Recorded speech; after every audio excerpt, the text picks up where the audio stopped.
చిన్ని కథలు చెప్పనాకి స్వాగతం. రాణి విజయము, మంత్రగత్తె ఓటమి. ఒక చిన్న కథ. అవంతిపుర రాజ్యానికి విజయుడు రాజుగా ఉండేవాడు. విజయుడు రాజ్యంలోని ప్రజలను తన కన్నబిడ్డల్లాగా చూసుకునేవాడు. ప్రజలను కంటికి రెప్పలాగా కాపాడుకునేవాడు. అలాగే రాణి అంజనీదేవి కూడా రాజుకు తగ్గట్టే ప్రజలందరినీ ఎంతో అపురూపంగా చూసుకునేది. రాణి అంజనీదేవికి ప్రేమానురాగాలే కాకుండా ధైర్య సాహసాలు కూడా ఎక్కువ. అందంతో పాటు శక్తియుక్తులు కూడా మెండుగా ఉన్నాయి రాణి అంజనీదేవికి. ఒకరోజు ఆ రాజ్యానికి ఒక మంత్రగత్తె వచ్చింది.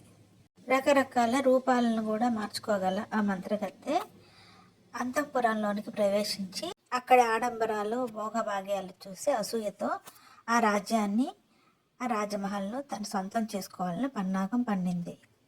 తనకున్న మంత్రశక్తులతో అక్కడున్న పూల మొక్కలని నల్లగా మార్చేసింది. స్వచ్ఛమైన నదిలో నల్లటి నీరు ప్రవహించేలాగా చేసింది. కనిపించిన ఆడవాళ్ళని శిలలుగా మార్చివేయసాగింది ఆ మంత్రగత్తె సమయం చూసి ఆ రాజ్యాన్ని ఆక్రమిద్దామనుకుంది. విషయం తెలిసిన విజయుడు మంత్రగత్తె మీదకి యుద్ధానికి వెళ్ళాడు సైనికులను తీసుకుని. మంత్రగత్తె తన శక్తుల్ని ఉపయోగించి సైనికులను నిర్వీర్యం చేయసాగింది. మంత్రగత్తె మంత్రశక్తుల ముందు రాజు శక్తియుక్తులు పనిచేయలేదు. ఆ రోజు రాత్రి రాణి అవంతిదేవి విజయునితో అంది, మహారాజా, ఈ మంత్రగత్తెతో యుద్ధం చేయాలంటే మన శక్తియుక్తులు సరిపోవు. మంత్రశక్తులను ఓడించాలంటే దైవశక్తి కూడా మనకి కావాలి. నేను మన కులదైవమైన ఆ పరమేశ్వరుని ప్రార్థించడానికి అరణ్య మార్గాన గుడికి వెళ్తాను. అక్కడ నేను పరమేశ్వరుని ఆశీస్సులు పొంది ఇక్కడికి వస్తాను. అప్పుడు మనం మంత్రశక్తులకి ధీటుగా దైవశక్తితో మన యుద్ధానికి వెళ్దాము, ఆ మంత్రగత్తెని ఓడిద్దామని చెప్పి అరణ్య మార్గాన పరమేశ్వరుని పూజించడానికి వెళ్ళింది రాణి అవంతిదేవి. గుడికి చేరుకొని అవంతిదేవి పరమేశ్వరుని ప్రార్థించసాగింది, శక్తులు ప్రసాదించమని.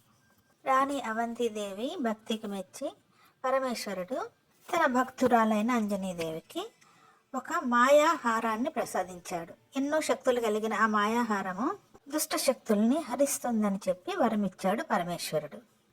రాణి అవంతిదేవి ఆ హారాన్ని ధరించి విజయుడితో సహా యుద్ధానికి బయలుదేరింది మంత్రగత్తెను ఎదుర్కొనడానికి.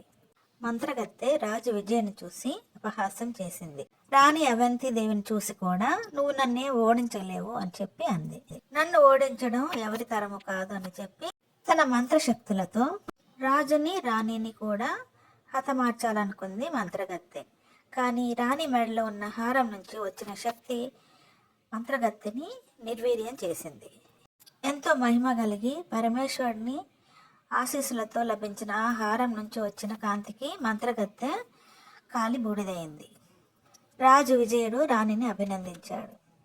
ఆ పరమేశ్వరునికి అంజలి ఘటించారు రాజు రాణి. రాజ్యంలోని ప్రజలను కాపాడడంలో రాణి చూపించిన ప్రతిభ, యుక్తి ప్రజలందరూ కూడా మెచ్చుకున్నారు.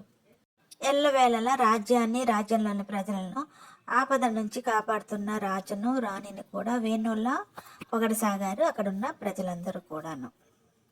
ఇది మంత్రగత్తె మీద రాణి విజయం అని పొగిడారు అందరూ. ఇలాంటి చిన్ని కథల కోసం do like, share and subscribe my channel చిన్ని కథలు చెప్పనా.